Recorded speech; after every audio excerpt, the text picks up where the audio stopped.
लोज से जो 15,700-800 का लेवल वहां से आप देखें तो मिड कैप स्टॉक्स काफ़ी 3-4 दिन से ब्रॉडर मार्केट अट्रैक्टिव हैं और बहुत ज़्यादा एक्शन आ रहा है वहाँ पे, क्वालिटी स्टॉक्स में बाइंग आ रही है, तो हेल्दी है मार्केट।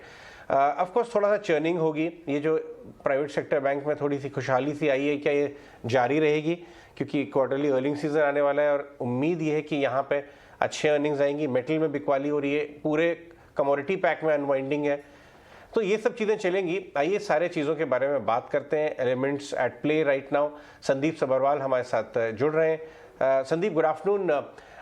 संदीप, सबसे पहले मैं आपसे जानना चाहूँगा कि ये जो बड़ी प्राइवेट सेक्टर बैंक की डील हुई एक्सिस बैंक की, काफ़ी टाइम से आती हुई दिखाई दे रही थी और अब ये third largest player card business में बना देती हैं एक्सिस बैंक को। जो पेमेंट दिया इन्होंने, ब्रोकरेजेस कम्युनिटी ने तो पूरी एक बाय कॉल दी है और काफ़ी पॉजिटिव है, बट ये क्या हजम करने में आसान होगा? क्योंकि पहले हमने देखी है कि इतनी बड़ी बड़ी डील्स की सिनर्जीज फ्लो करने में वक्त लगता है। आपका क्या व्यू बन रहा है? या जी, तो इसमें सबसे इम्पोर्टेंट बात ये है कि ये लोग कितने क्रेडिट कार्ड के कस्टमर्स रिटेन कर पाएंगे, और जो सिटी बैंक के कार्ड कस्टमर बेस है, और एक्सिस बैंक ने भी काफी अच्छा किया है पिछले कुछ समय एक्सिस में बैंक की ब्रोकरेजेस क्रेडिट लोना कार्ड या बिजनेस में। माफ तो कीजिएगा संदीप।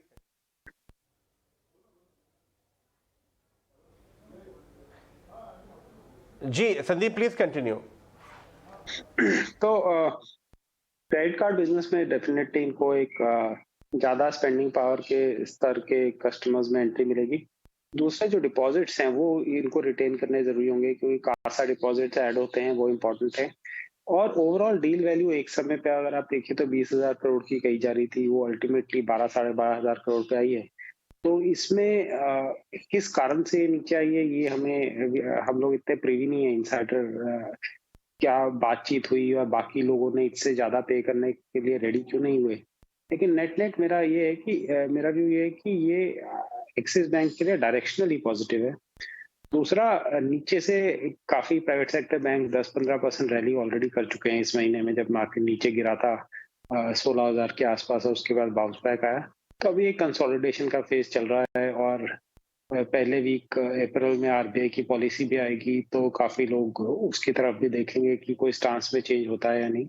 तो थोड़ा रेंज बाउंड रहेगा अभी नियर टर्म में। लेकिन ओवरऑल बड़े प्राइवेट सेक्टर बैंक्स जिनका अच्छा खासा रेशो है, वो काफी डिसेंटली प्लेस्ड है इस मार्केट में। दूसरा मैं एरिया आपसे जो डिस्कस करना चाहूंगा संदीप, वो है डिफेंस पीएसयूज।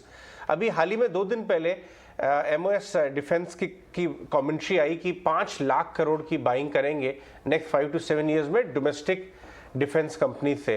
इनफैक्ट मैंने एल&टी डिफेंस से बात की, हम एचएएल भी लेके आए थे, तो उन्होंने रिटरेट किया कि अगर ये होता है जो कि जिसके अंदेशा लग रहा है, तो ये बहुत मीनिंगफुली बहुत सारी डिफेंस कंपनीज की फाइनेंशियल्स को बदल सकता है नेक्स्ट 5-7 सालों में। आपको ये स्पेस कैसा लगता है और इस मुद्दे पे आपका क्या व्यू है, और कौन से स्टॉक्स आप बिल्कुल रेडर पे अजय, होंगे? जो आप कह रहे हैं वो बिल्कुल सही है। तो क्योंकि जो यूक्रेन का सारा अफेयर हुआ है, उसमें काफी लोगों ने अभी ये रियलाइज किया है, काफी कंट्रीज ने, कि सेल्फ डिपेंडेंस होना जरूरी है, कम से कम क्रिटिकल इक्विपमेंट में, जो कम से कम जो चीजें आपको इमीडिएटली रिप्लेनिश करनी पड़े। और क्योंकि कौन सी कंट्री से पे आप डिपेंडेंट है, उसमें वो लोग सडनली बैक ट्रैक कर जाएं, आपको सप्लाई ना करें, आपका जियो पॉलिटिकली क्या पोजीशनिंग है उस समय, वो सब बहुत इश्यूज हैं। तो मुझे लगता है कि वर्ल्ड वाइड ये एक फिनोमेना होगा, जहाँ थोड़ा डिफेंस स्पेशली स्पेस में सेल्फ रिलायंस की तरफ कंट्री जितना हो सकते हैं, मतलब काफी चीजों में,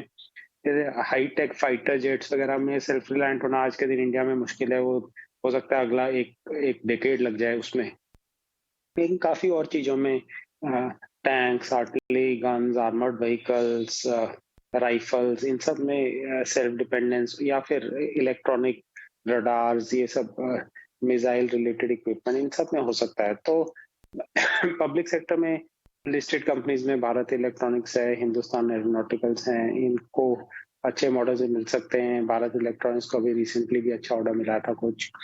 और अगर हम देखें प्राइवेट सेक्टर में, तो काफी कंपनीज हैं जो इस तरफ अपना फोरे अच्छा कर रही हैं। तो जिसमें टाटा ग्रुप भी है, महिंद्रा डिफेंस है, भारत फोर्ज इसमें काफी काम कर रहा है, अशोक लेलैंड है जो कर रहे हैं, और कुछ छोटी कंपनीज हैं जो स्पेसिफिक इक्विपमेंट वगैरह बनाती हैं या स्पेसिफिक सॉफ्टवेयर वगैरह सप्लाई करती हैं। मुझे लगता है इन सब के लिए मोमेंटम अच्छा रहेगा ही अगले कुछ सालों में। संदीप, क्योंकि आज डेरिवेटिव एक्सपायरी है और ये बड़ी एक्सपायरी है और अगली सीरीज अप्रैल की है, साथ ही नए फाइनेंशियल ईयर की भी सीरीज है, जो लोग अपने पॉजिटिव रोल ओवर्स कर रहे हैं, यानी कि जिनके पास बाइंग पोजीशंस है, वो क्या ठीक कर रहे हैं, खासकर इंडेक्स पे, निफ्टी और बैंक निफ्टी पे? देखिए, मेरा व्यू यहाँ से लेके साल के एंड तक ये है कि पूरा अगर हम इंडेक्स देखें, जो निफ्टी है अगर 17,500-600 पे है, तो जो मार्केट के आज के दिन वैल्यूएशन है उसमें ये मुझे नहीं लगता कि यहाँ से ज्यादा बढ़त आएगी। तो हो सकता है कि जैसे मई का महीना काफी सालों में जिनमें करेक्टिव मूव्स आते हैं, खराब रहता है, तो थोड़ा लोग उस महीने में केयरफुल रह सकते हैं। ओवरऑल मैं कहूंगा कि अटेंशन, जैसे अजय ने शुरू किया था बातचीत, आप लोग जब मैं प्रोग्राम शुरू होने से पहले बातचीत कर रहे थे, स्टॉक स्पेसिफिक एक्टिविटी फिर भी रहेगी, क्योंकि डोमेस्टिक फ्लोज इक्विटीज में काफी अच्छे हैं, तो अगर अच्छे आइडियाज हैं कुछ तो वो चल सकते हैं। ओवरऑल मार्केट 17,500-600 से मैं बहुत सरप्राइज रहूंगा कि अगर इसके इससे 1,000 पॉइंट भी ऊपर होगा मार्केट इस साल के एंड तक, बहुत मुश्किल लगता है मुझे, क्योंकि अर्निंग डाउनग्रेड एक साइकिल शुरू हुआ है, तो काफी बड़ी कंपनीज में मार्जिन प्रेशर, डिमांड के इश्यूज ये सब आएंगे, तो ये वाला जो रिजल्ट सीजन है ये काफी वॉलेटाइल रह सकता है। तो मुझे लगता है कि ट्रेडर्स को शॉर्ट टर्म में केयरफुल रहना चाहिए। बिल्कुल संदीप, गुड आफ्टरनून। कुछ तमाम सेक्टर्स, इनफैक्ट कई सारे इन दिनों ऐसे रहे जिनको raw material price increase, input cost price increase के चलते काफ़ी ज़्यादा डिस्ट्रेस या सेंटिमेंटली डाउन फीलिंग महसूस करनी पड़ी। ऐसे में एक सेक्टर सीमेंट भी है, constant increase in input cost, और इसी के चलते एंटिसिपेटेड भी था कि सीमेंट कंपनियों की कीमतें जो हैं, यहाँ पर सीमेंट प्राइजेस जो हैं वो बढ़ती हुई दिखेंगी। अभी अभी ऐलान होता हुआ भी दिखा है। क्या आपको लगता है इससे मार्जिन्स को कुछ हद तक सपोर्ट मिलता हुआ दिखेगा? ऑफकोर्स सीमेंट कंपनियों का ज़्यादा फोकस जो है वॉल्यूम्स और रियलाइजेशंस पर होता है, लेकिन सीमेंट स्पेस पर इस खबर के चलते, और आपकी राय फंडामेंटली क्या है?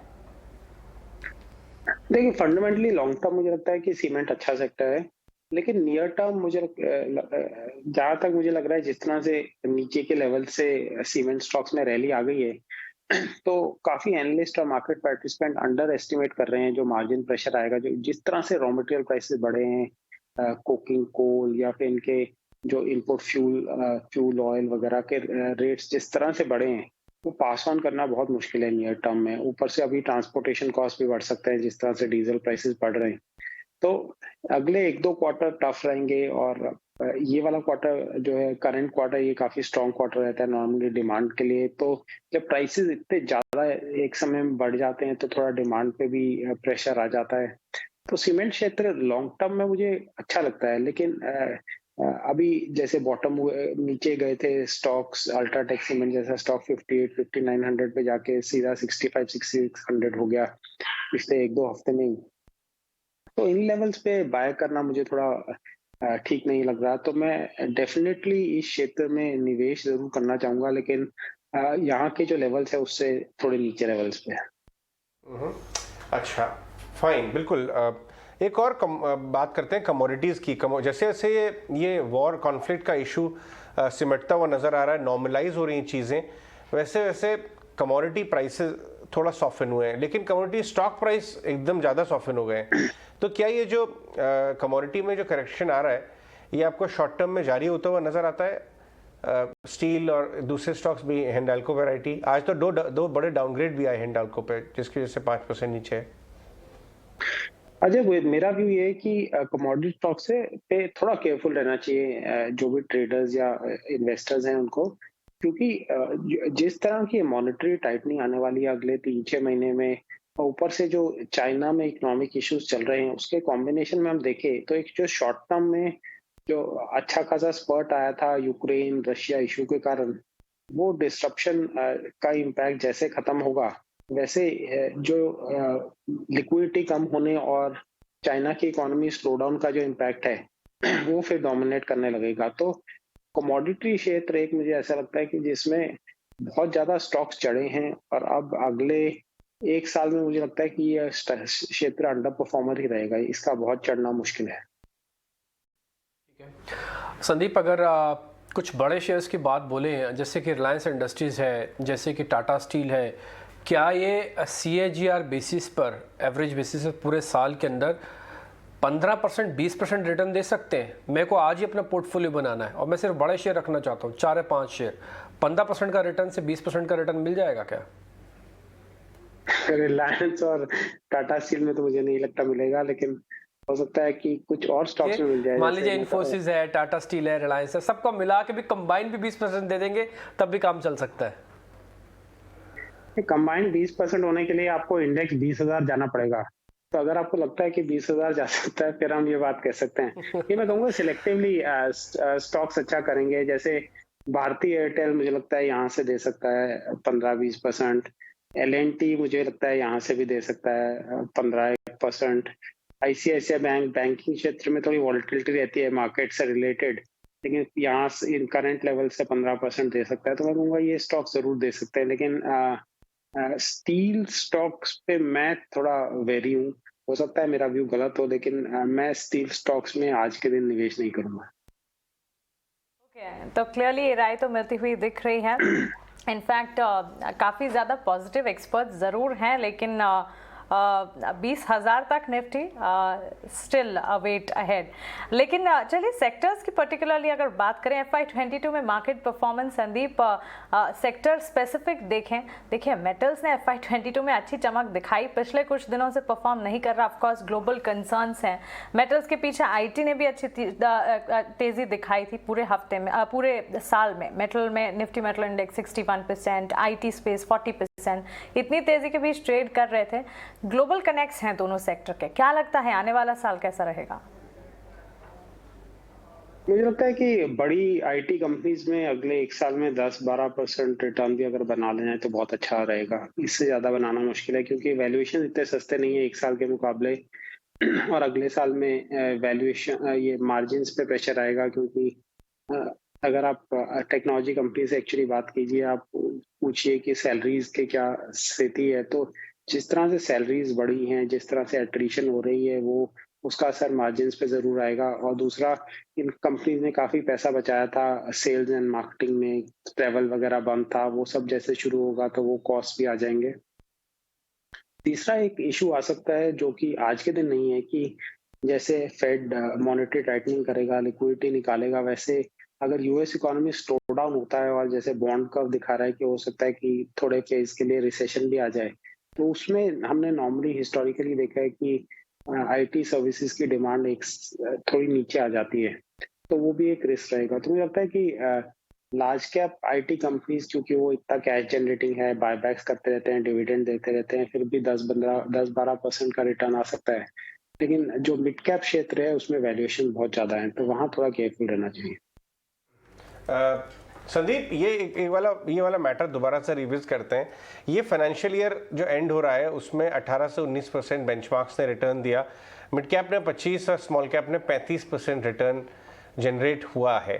ये करेक्शन को एडजस्ट करते हुए जो नेक्स्ट फाइनेंशियल ईयर है, आपको लगता है किस तरह का व्यू बन रहा है आपका? ये सब जो आपने फैक्टर्स बोले, और ये देखते हुए किस तरह के रिटर्न एक्सपेक्टेशंस इन्वेस्टर्स को रखने चाहिए नेक्स्ट फाइनेंशियल के लिए? नेक्स्ट फाइनेंशियल ईयर में मुझे लगता है कि इन्वेस्टर्स को लार्ज कैप स्टॉक्स में 10% से ज्यादा की उम्मीद नहीं रखनी चाहिए। मतलब ओवरऑल एज अ बास्केट अगर हम देखें, और मिड कैप स्टॉक्स में भी अगर 10-15% की एक्सपेक्टेशन रखनी चाहिए, क्योंकि मिड कैप क्षेत्र में भी कुछ पॉकेट्स ऐसे हैं जो बहुत हाईली वैल्यूड हो गए हैं। तो अगर आप गलत स्टॉक्स में हैं तो हो सकता है कि ये वाला जो साल आएगा 2022-23 मिड कैप स्मॉल कैप के आपके पोर्टफोलियो में नेगेटिव रिटर्न भी हो सकता है। मैं काफी सरप्राइज नहीं रहूंगा। ओके, ठीक है संदीप जी, बस फिर एक सवाल आपसे पूछना है। अगर 20,000 थोड़ा मुश्किल लगता है, 20% थोड़ा मुश्किल लगता है, तो फिर बचना किससे है ये बता दीजिए। किस चीज़ पे हमको थोड़ा ज़्यादा फोकस नहीं करना है? अगर नहीं करेंगे तो शायद हो सकता है अच्छी चीज़ों पे अपने आप ही फोकस हो जाए। हाँ, मुझे लगता है कमोडिटी स्टॉक से थोड़ा केयरफुल रहना चाहिए। कंज्यूमर स्टॉक्स में हमने देखा है कि कंज्यूमर कंपनीज जो नॉन ड्यूरेबल है उनमें करेक्शन आया है, ड्यूरेबल स्टॉक्स अभी भी टिके हुए हैं, लेकिन वहां पे भी डिमांड का काफी इशू है, तो उधर थोड़ा बच के रहना चाहिए। टेक्नोलॉजी में ज़्यादा वेटेज नहीं रखना चाहिए और यील्ड्स मुझे लगता है बढ़ेंगे यहाँ से, तो पीएसयू बैंक्स में ज़्यादा वेटेज नहीं रखना चाहिए। तो ये टॉप ऑफ द माइंड में मुझे ये सब सेक्टर्स याद आ रहे हैं। Sandeep, we can't let you go before without talking about FIIs DIIs. अब हम देख रहे हैं सेलिंग इंटेंसिटी कम होती हुई दिखी और लगातार 2 सेशन से एफआईआईज की खरीदारी भी वापस लौटती हुई दिख रही है। डीआईएज ने लगातार अपना भरोसा जो है भारतीय बाजार पर बनाए रखा है। क्या धीरे धीरे लगता है नए वित्त वर्ष में एफआईआईज की तरफ से पूरी तरह से बाइंग जो है वो इंटैक्ट होती हुई दिखेगी? देखिए, मुझे लगता है कि ये मुश्किल रहेगा क्योंकि ग्लोबली पिछले 2-3 साल में जितने फ्लोज आए हैं इक्विटीज में, वो पिछले 20 साल से ज्यादा थे। पिछले 1 साल में फ्लोज जो ग्लोबल इक्विटी फंड में आए थे, वो पिछले 20 साल में जितने फ्लोज आए थे उससे ज्यादा थे। इतना ज्यादा पैसा आया था। तो जैसे जैसे मार्केट्स में लोगों को रिटर्न्स नहीं दिखेंगे, तो मुझे लगता है ग्लोबली एक इक्विटीज में पैसा बाहर निकल सकता है नियर टर्म में, एटलीस्ट जब तक मार्केट्स एक डिसेंट लेवल पे नहीं आ जाते। तो मुझे कम उम्मीद है कि foreign investor flow suddenly reverse होके बहुत पॉजिटिव हो जाएगा और मुझे लगता है कि थोड़ा पुल आउट ही रहेगा फॉरेन इन्वेस्टर्स के साइड, क्योंकि इंडियन मार्केट्स के वैल्यूएशन अभी भी ज्यादा है। तो और लेकिन डोमेस्टिक फ्लोज मुझे लगता है अभी भी अच्छे रहेंगे, क्योंकि जो भी सिप इन्वेस्टर्स हैं उनको कुछ खास लॉस नहीं हुआ। क्योंकि वापस मुलाकात होगी। बहुत बहुत शुक्रिया sir, thank you very much. आज मार्केट के अंदर